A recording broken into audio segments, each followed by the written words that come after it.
중국 우한시의 교민들을 태워올 정부의 세 번째 전세기 오늘 밤에 인천국제공항에서 출발하죠. 저희가 현장을 연결해 보려고 하는데요.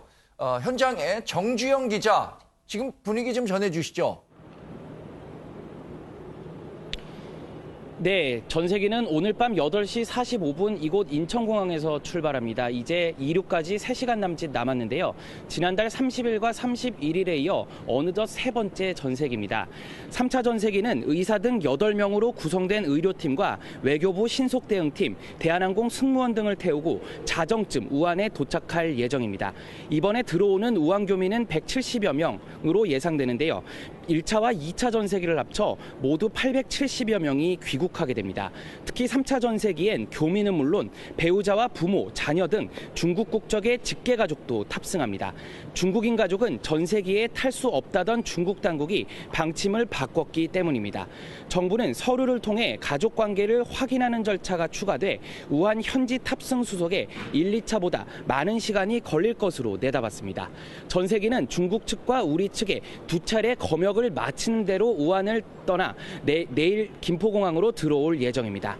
3차 귀국자 170여 명은 김포공항에서 발열과 기침 등의 입국 검역을 받은 뒤 경기 이천시의 합동군사대학교 국방어학원에 입소합니다. 지금까지 인천국제공항에서 MBN 뉴스 정주영입니다. 여러분 안녕하십니까? MBN 뉴스파이터 정광재입니다. 신종 코로나 바이러스에 따른 중국 내 누적 사망자 수가 1000명을 넘어섰습니다. 잠복 기간이 기존 14일에서 최장 24일에 이를 수 있다는 중국 학자들의 주장에다 국내에서도 확진자 1명이 추가로 발생했다는 소식도 있습니다만 속속 완치 환자가 나오고 있다는 반가운 소식도 있습니다. 개인 위생 관리 어느 때보다 철저히 하고 또 긍정적인 마음으로 면역력을 키우는 데 노력하신다면 코로나 바이러스에 대한 두려움도 이겨낼 수 있습니다. 코로나 바이러스 최신 소식부터 영화 기생충의 아카데미상 사관왕 뒷이야기까지 여러분의 MBN 뉴스파이터는 60초 후에 시작합니다.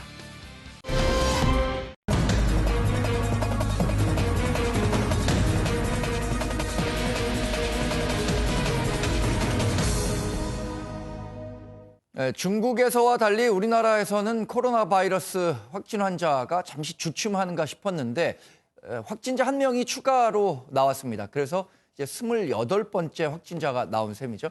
김기혁 아나운서, 28번째 확진자는 어제 최종 판결을 받은 겁니까? 예, 이 여성에 대해서 좀 설명을 먼저 드리자면요. 네. 89년생 30세, 만으로 30세인 것 같습니다. 중국 국적의 여성이고요. 세 번째 확진자, 3번 환자와 밀접 접촉자로 분류가 되면서 네. 그러니까 1월 26일부터 자가격리를 하던 중에 이 판정이 나왔습니다. 그러니까 3번 환자와는 지난달 22일 그리고 24일 강남 성형외과에 동행을 했었고요. 네. 그다음 25일은 집에서 접촉을 또 했었다고 합니다. 그리고 이 여성은 지난달 26일부터 격리가 돼서 네. 3번 환자의 어머니 집에서 네. 그러니까 자가 격리 중에 증상이 그동안 나타나지 않았었는데 출국을 하기 직전에 실시한 이 2번의 검사에서 양성 판정이 나온 것으로 알려졌습니다. 그러니까 이분은 3번 환자의 밀접 접촉자였기 때문에 지금까지 격리 생활을 했었고 맞습니다. 그렇기 때문에 우리 관계 당국에서 충분히 이제 관리하고 있었던 상황에서 나온 거죠? 예, 맞습니다. 예. 저희가 중앙방역대책본부에 오늘 오후 브리핑이 있었는데 관련한 소식 듣고 이야기 이어가겠습니다. 28번째 환자는 세 번째 확진 환자의 밀접 접촉자로 분류가 되어 1월 26일부터 자가 격리를 하고 있는 중이었습니다. 다른 치료와 관련되어 진통 소염제를 복용 중이어서 잠복기 완료 시점을 앞두고 검사를 2월 8일 날 시행하였습니다. 1차 검사에서는 양성과 음성의 경계선상의 결과가 도출이 되어 재검사를 하기로 결정하였습니다. 박 교수님, 그런데 이 28번째 확진자 같은 경우에 잠복기를 넘겼었느냐 안 넘겼었느냐를 두고 얘기가 좀 오고 가고 있는 게 있어요. 어떤 상황인가요? 네, 지금 이분이 우선 기본적으로 지금 현재의 데이터만 보면은 17일, 16일 정도에 지금 이제 검사가 돼서 양성이 나온 건데요. 네. 현재의 지금 시점으로 봐서는 잠복기가 넘어서 증상이 나왔을 수도 있다고 할 수 있고요. 우리가 일반적으로 14일이라고 생각하고 있는 거잖아요. 예, 지금. 통상적으로 WHO에서도 그렇고 14일인데 다만 이게 이제 지금 16일, 7일째 나타났다고 또 보기도 어려울 수 있는 게 네. 왜냐하면 이분이 증상이 일부 있었다는 거를 본인이 인지를 못했을 수도 있습니다. 그렇죠. 자기가 네. 뭐 약간의 미열 같은 건 우리가 그냥 넘어갈 수도 있잖아요. 예, 그렇습니다. 지금 저 그림에서도 보시면 알지만 이미 이제 통상적으로 이분은 이제 30세 여성이고 네. 아마도 뭐 성형외과는 같지만 건강하신 분이기 때문에 네. 본인의 지난 시간에도 제가 말씀을 드렸습니다만 증상을 본인 스스로 못 느끼는 경우가 있습니다. 그러니까 그렇다 치면 이분은 이미 증상기를 지나서 네. 이후에 몸에 바이러스가 일부 있는 것이 중국에 가기 전에 확인을 하는 차원에서 왜냐하면 네. 이분이 치료를 받은 게 아니기 때문에 몸에 바이러스가 그대로 있을 수 있거든요. 네네. 그래서 그 소량의 지금 질병관리본부장도 얘기를 했지만 소량의 바이러스가 PCR 테스트를 해서 검사가 됐을 수 네. 있다는 그런 얘기입니다. 그런데 이 최장 잠복기를 우리가 14일이라고 생각하고 다 대처 계획들도 짜놨었는데 중국 내에서는 이 최장 잠복기가 14일이 아니라 뭐 24일까지 될 수 있다라는 연구 논문이 나왔다고도 하는데 이건 어느 정도로 저희가 받아들여야 할까요?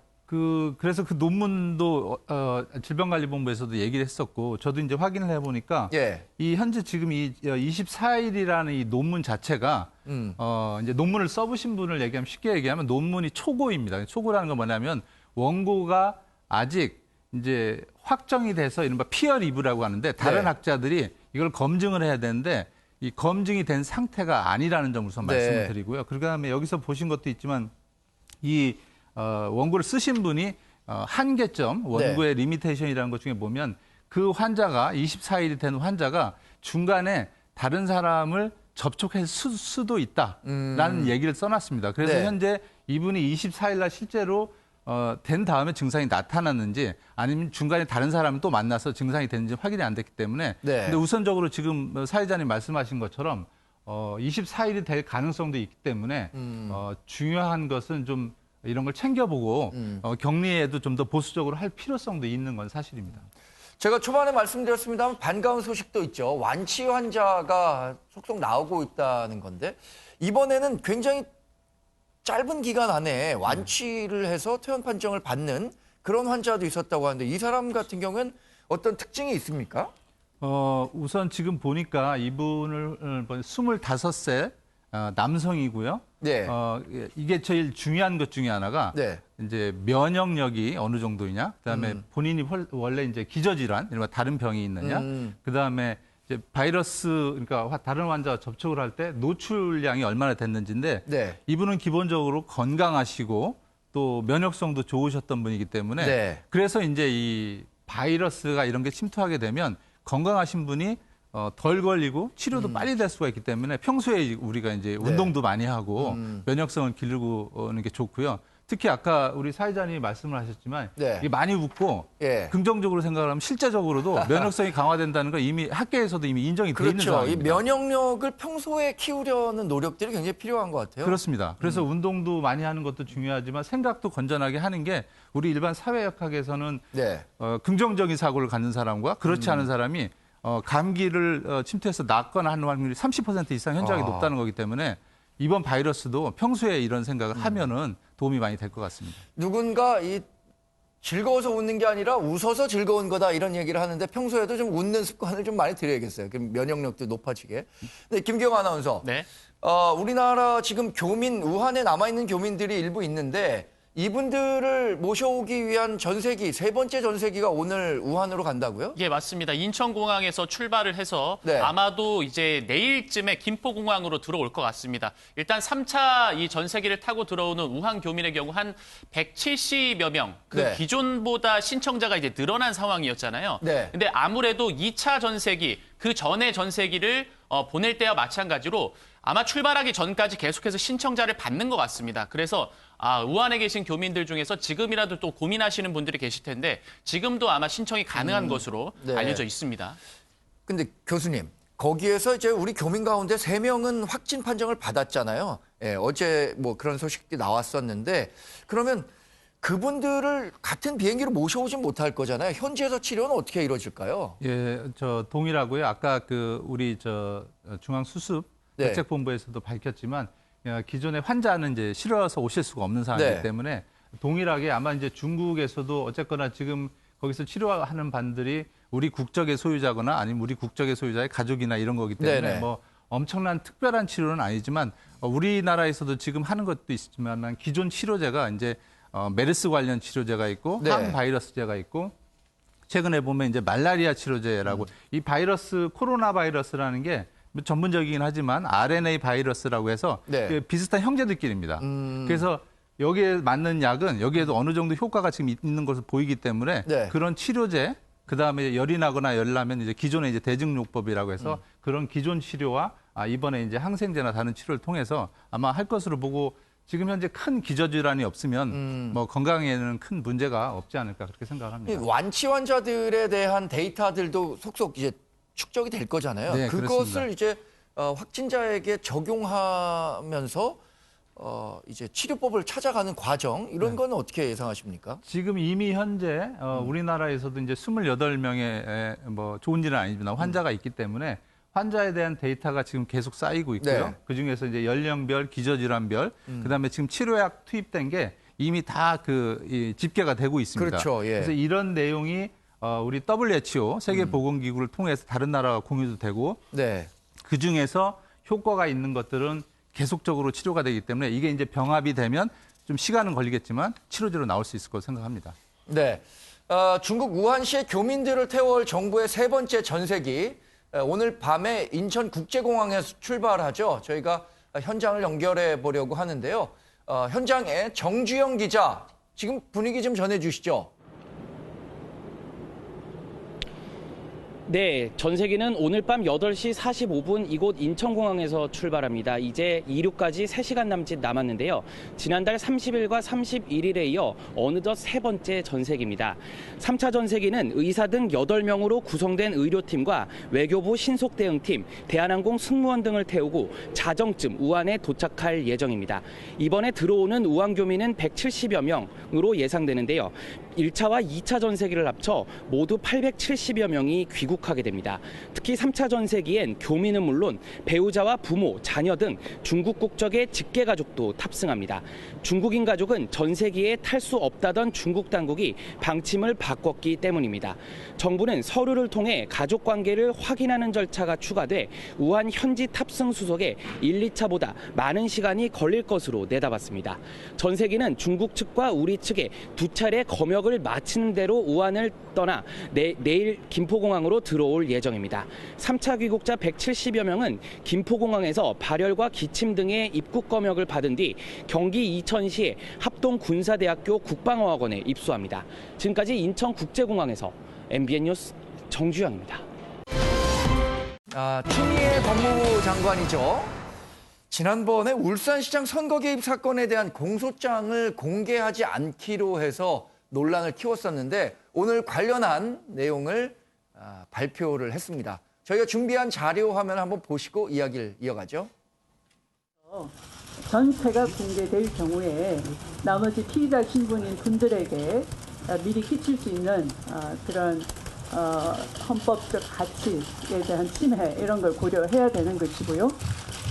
그리고 거기에 따라서 만들어진 형사사건 공개 금지 규정의 절차에 따라서 합리적 공개를 한 것이지 공개를 안 했다 이렇게 주장하는 것은 하나의 왜곡이 아니겠느냐. 그러니까 무죄 추정의 원칙과 또 해당 관련자들의 인권 보호와 그다음에 알 권리를 어느 시점에서 어떻게 조화시키느냐 하는 그것을 논의 수기의 주제로 삼아야 되겠죠.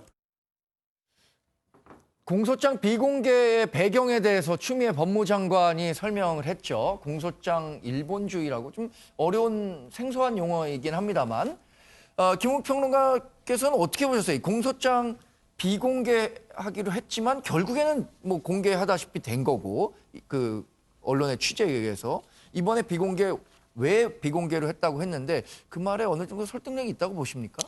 저는 두 가지 측면을 다 지적을 하고 싶습니다. 오늘 추미애 장관이 얘기했던 그동안의 공소장이 이렇게 사전에 사실은 네. 원래는 이제 재판을 하는 과정 중에서 맨 처음에 검사가 공소장을 읽으면서 피고인에 대한 유죄를 입증하기 위해서 검사들이 이제 공소장을 읽지 않습니까? 네. 그때 이제 재판부에 대해서 국민들께 대해서 이제 그 왜 유죄인가 이런 네. 얘기들 증거와 또 논리를 가지고 얘기를 하는 건데요. 일단 그동안에 많은 피해가 있었고 이런 피해를 바로잡기 위해서 했다는 추미애 장관의 얘기는 분명히 시대 변화 그리고 피고인에 대한 인권 존중 그리고 네. 무죄 추정의 원칙이라든가 여러 가지를 봤을 때는 분명히 타당한 점이 있습니다. 왜냐하면 국회에서 사실 이것이 서로 간에 워낙 정치적 갈등이 심하다 보니까 네. 이것을 정략적으로 제시하고 아직 확정되지 않은 검찰의 일단은 유죄를 위한 증거, 입증이거든요. 그런 부분이 있었다. 대신에 이 사안을 이번 청와대와 관련된 여러 가지 논의가 있었지 않습니까? 네. 특히 청와대 비서관들이라든가 마지막에는 정점에 있는 이 청와대 중요한 인물들을 향해서 이제 검찰이 앞으로 수사를 계속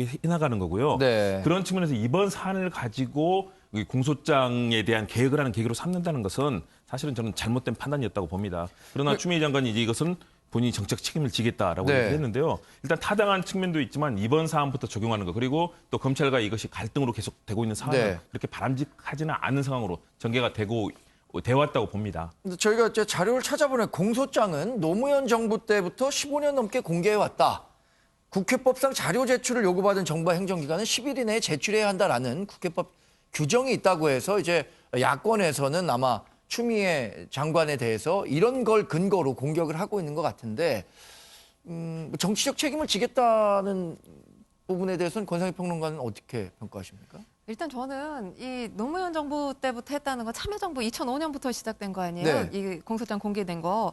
그런데 그리고 15년이 지났습니다. 그 네. 사이에 사실 추미애 법무부 장관이 법무부 장관은 지금 처음이지만 네. 목소리를 낼 수 있는 정치적인 기반이 있었어요. 그 네. 위치가 있었는데도 불구하고 그 사이에는 목소리를 내지 않다가 지금 울산시장 선거 개입과 관련해서 갑자기 이 공소장 비공개를 결정하면서 지금 비판에 직면하게 된 건 네. 본인이 자초했다라고 보여지거든요. 왜냐하면 15년 동안 계속 아무 말이 없었습니다. 이 부분에 네. 대해서 평가가 없다가 갑자기 잘못된 관행이다, 나쁜 관행이다 이렇게 지금 평가를 하고 있습니다.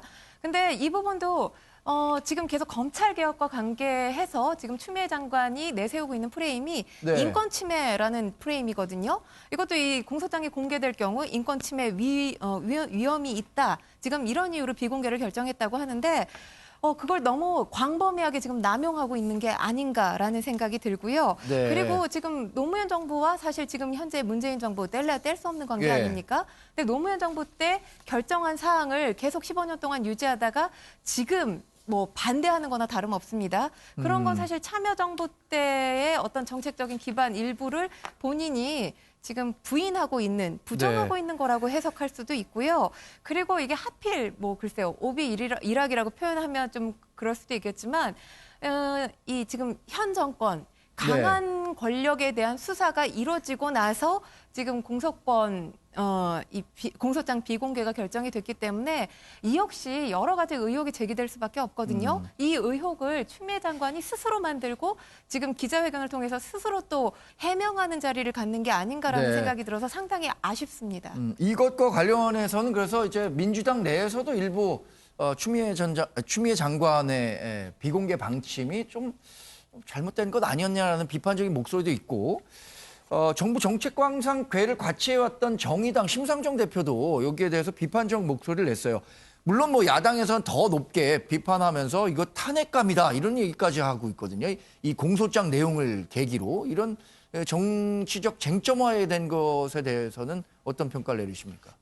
정치적 쟁점화가 이것이 되는 것은 저는 바람직하지 않다고 봅니다. 왜냐하면 이 사안은 검찰의 그동안 사실 잘못된 관행들이 있었거든요. 네. 그 관행에 대해서 검찰이 스스로 바꿀 수 있는 계기를 마련하지 않았고 그동안에 많은 부작용들이 발생하면서 그런 근본적인 개선의 계기들에 대한 여러 가지 논의가 있었지만 사실은 그동안에 정권이 바뀌고 네. 여러 가지 논란들이 있었죠. 그리고 추미애 장관 같은 경우는 사실은 법사위가 아니기 때문에 이 사안을 직접적으로 제기하고 할 수 있는 상황은 아니었습니다. 네. 그러나 이후에 이제 이명박 정부, 박근혜 정부 지나면서 예. 굉장히 사실은 검찰을 당시 김기춘, 우병우 라인에 의해서 검찰을 거의 수적처럼 부리면서 예. 사실 검찰이 왜곡된 그런 블랙리스트를 만들고 봉준호 감독 사실은 그 피해자 아니었습니까? 네. 직접적인 피해자였고요. 이런 상황들에 대해서 이것을 개선하자는 목소리들 그리고 그동안의 검찰의 정관 내용을 비롯해서 피고인에 대한 인권 침해라든가 네. 이런 부분들에 대한 논의가 있었기 때문에 저는 이런 시대적 상황 지금 과거와 다르게 지금 21세기를 맞는 2020년의 지금의 상황에서 검찰에 대한 계획이 얘기하는 것은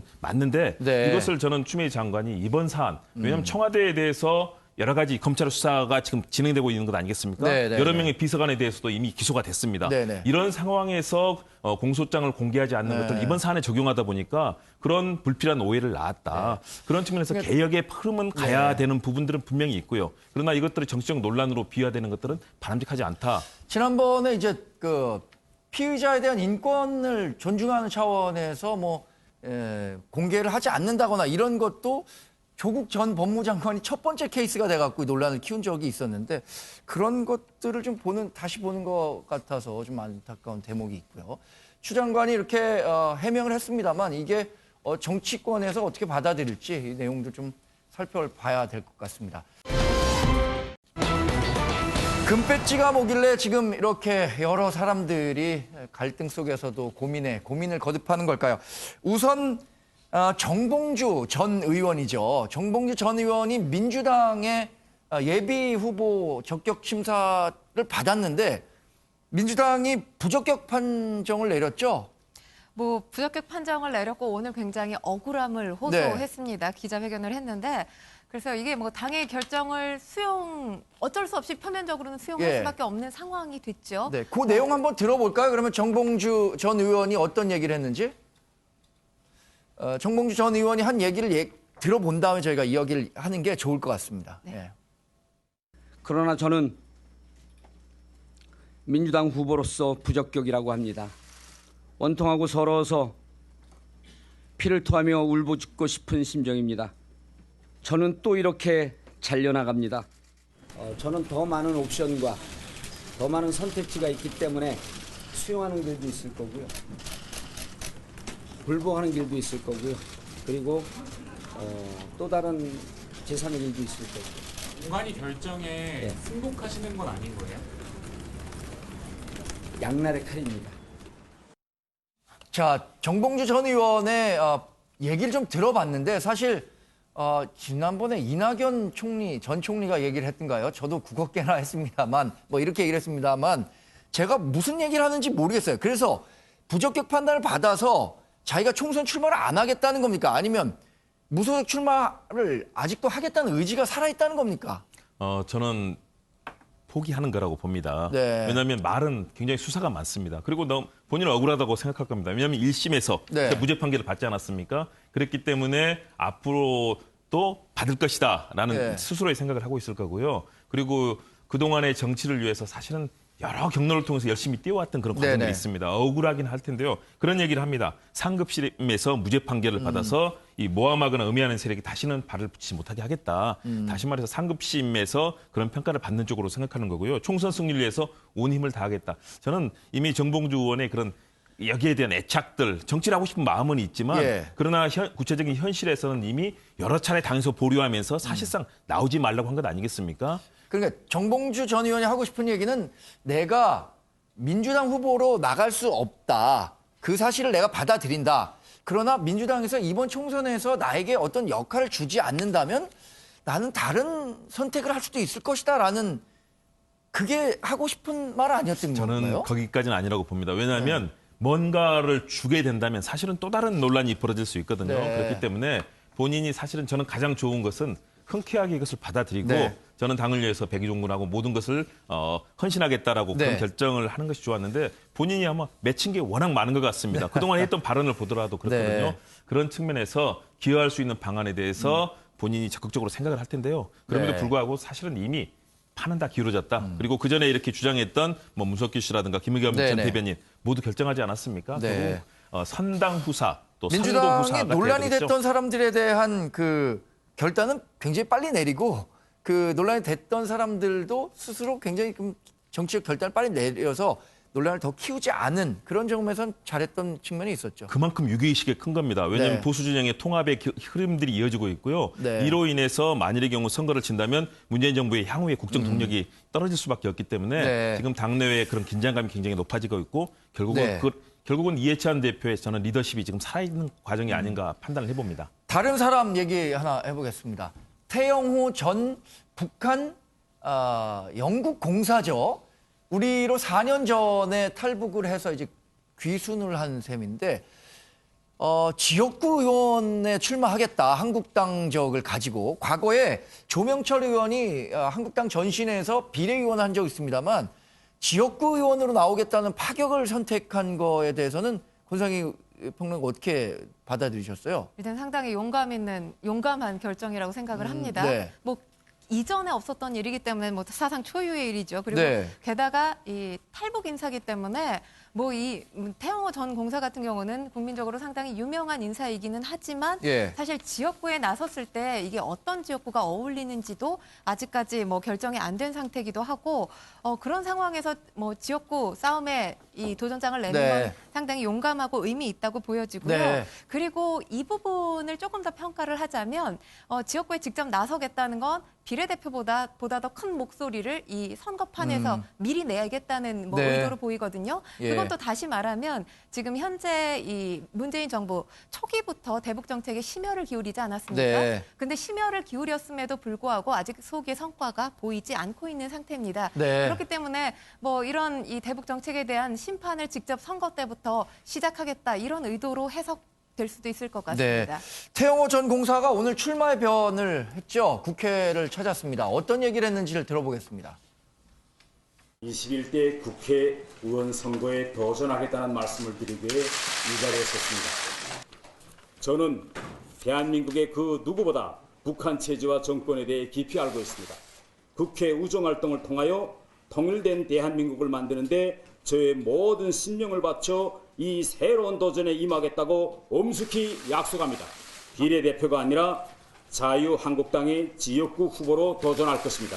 제가 직접 지역구에 나가서 주민들 한 분 한 분 찾아다니면서 만나고 그들과 대화를 하면서 마음의 문을 열고 그렇게 되면 지역구 주민들이 지역구를 출마하겠다고 해서 더 화제가 됐죠. 지역구 출마한다면 이제 선거운동도 해야 되고 우리가 탈북한 사람들 주요 인사에 대해서는 경호를 굉장히 국가가 책임져야 된다고 하는데 어느 지역에 나갈 거라고 보시는지.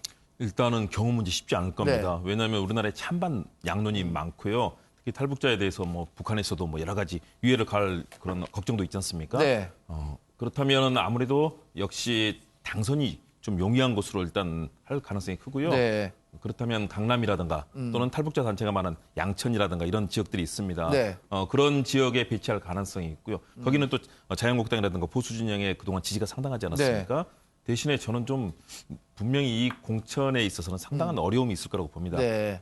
그동안에 자문을 한다든가 또는 북한 문제를 가지고 정부의 이런 여러 가지 문제점에 대해서 비판을 하고 또 조언을 하는 역할은 가능한데요. 네. 이렇게 현실 정치인, 사실 지역구 의원 헌법기관을 한다는 것은 굉장히 많은 정치력 또 정부 기관과의 만남이라든가 또 지역구 여러 가지 주민들의 만남이 필요한 상황이거든요. 그렇죠. 과연 워낙 파격적인 결정이어서 이게 앞으로 전체 선거 판도에도 어떤 영향을 줄지, 그러니까 문재인 정부가 갖고 있는 대북 정책에 대한 전반적인 평가까지도 가능한 그렇죠. 사안이 될수 그래서 있어서. 그 부분 때문에 이번에 공천을 한다고 봅니다. 네, 네. 문재인 정부의 대북 정책에 대한 여러 가지 평가를 할 텐데요. 네. 대신에 그 과정 중에서 국민적인 동의를 얻어낼 수 있는 그런 메시지 전달력이라든가 또는 정치권이 같이 보여줄 수 있는 여러 가지 평가의 과정 중에서 네. 국민적인 공감대를 과연 얻어낼 네. 수 있는 그런 메시지 전달을 할 수 있을 것인가 여러 가지 걱정은 되는데요. 네. 자유한국당은 이제는 색깔론이라든가 여기까지 아마 연결시킨다면 그것은 바람직하지 않고요. 네. 그러나 정말로 통할 수 있는 그런 대북 정책의 틀들을 만드는 데 있어서 기여를 해준다면 네. 그 나름대로 또 의미는 있을 겁니다. 네. 자, 오늘 정치는 여기까지 듣겠습니다. 고맙습니다, 두 분. 네.